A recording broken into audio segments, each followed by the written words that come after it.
everyone, it's Haley, and today I'm going to be doing a spoiler-free review for Red Queen by Victoria Aveyard. So when I said I was reading this book, a bunch of you guys asked if I could review it, so that's obviously what I'm doing. I just finished this yesterday, and I have thoughts that I would like to share with you all, so that's what's gonna happen right now. So first and foremost, I'm sure you guys are wondering what the heck this book is about. Well, it is basically a YA fantasy that centers on the main character, Mare Barrow, and she lives in a world where it's kind of divided by, people are divided by blood. So we have the Silver Bloods. These Silver Bloods are the elite. They have these special powers, and they are much more powerful than the Red Bloods, which are the lower kind of class people, and they mostly serve the Silvers. So Mare is a red blood, but she ends up kind of finding out that she is a very special red blood, and she's quite different than all the other red bloods, so dun dun dun. So that's all I'm going to say for my synopsis. I know it's pretty brief and kind of vague, but I think this is a good book to go into kind of semi-blind. I think the only thing that would be helpful going into it is knowing that the world is divided by red bloods and silver bloods, and like what a silver blood is and what a red blood is. But other than that, I don't really think you need to know anything. So yeah, I will link the Goodreads page down below if you do want to read their synopsis, which will give you a more in-depth picture of what is in this book. So this book has been getting a ton of hype.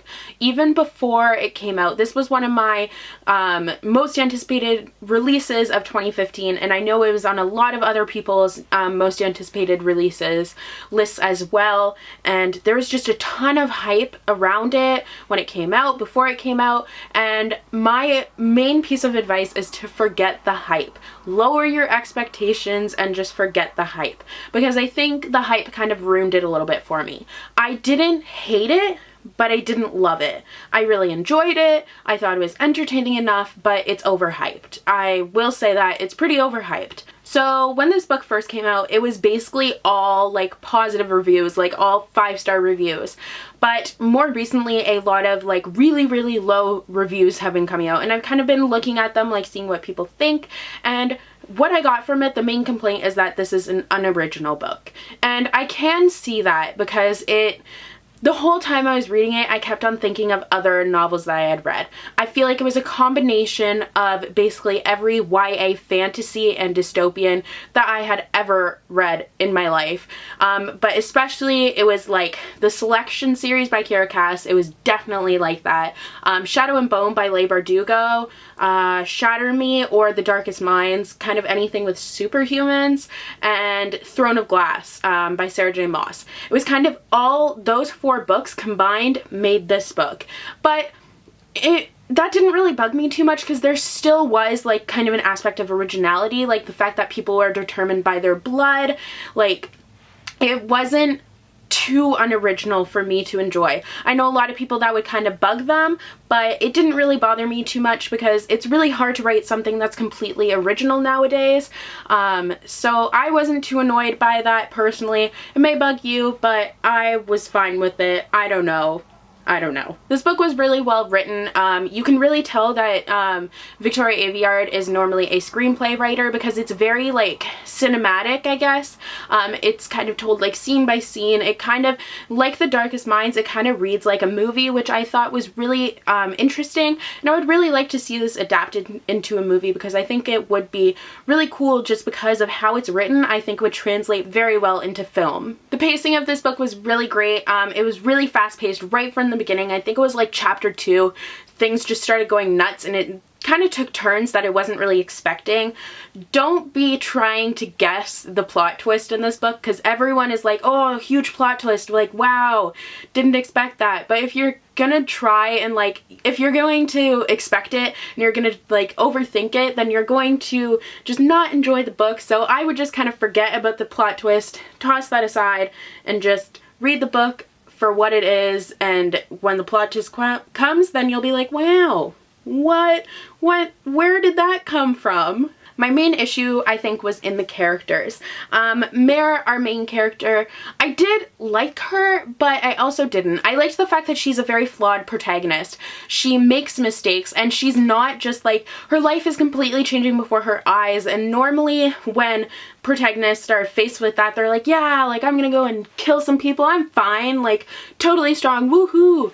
But like, Mare, she's completely shell-shocked and she's trying to process all this, and because of that she kind of makes mistakes. She's kind of timid and she's not just jumping into this new life, and I really liked how realistic that was. It's kind of realistic expectations for readers.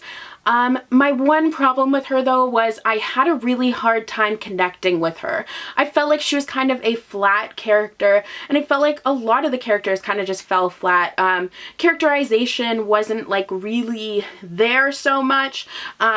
It just kind of was, these are the characters and here's the relationships, ta-da. Like, you didn't really get to find out who Cal was, who Maven was, like, so much. You did, but you also didn't. I would have just liked to be able to delve kind of more into their minds and more into their personalities. And especially Mare, since she is the protagonist, just the fact that I couldn't really connect with her, and I know I'm not the only one who has had that issue based on what I've heard. I just felt like she was just kind of a blah character. But that being said, I think that is something that can be fixed in the next novel in the series. I think it's definitely fixable, and that's why I am going to continue with the series, because I did enjoy it. I really liked the fact that the plot was not driven by romance, but it was kind of driven by mystery and like all the action that was happening. I really, really liked that. And I just thought the political intrigue was very interesting. The royal family in this was fantastic. I really enjoyed all the royalty. You guys know I'm a sucker for royalty, and the romance, when it was there, it wasn't like unexpected. It was very kind of fleshed out because it wasn't just like insta love. I would not classify this book as insta love at all, and I really, really enjoyed that. The one weird thing was the love triangle. It was like kind of a love triangle, kind of like a square. It was weird. I didn't really like that, but other than that, I really enjoyed this book, and I ended up giving it 4 stars, 3.75 stars. This is one of those books where like I can't decide what I want to rate it at all, because like there are things that I enjoyed, but then there are things that I didn't. So I'm just gonna, yeah, 3.75/4 stars. But I would really recommend it if you're kind of looking for, if you're a fan of the selection, I think you would really enjoy this, just because it is quite similar, and there's royalty and princes, and oh, princes are my weakness. So yeah, I hope you guys enjoyed this review, and I will see you guys in the next one. Bye!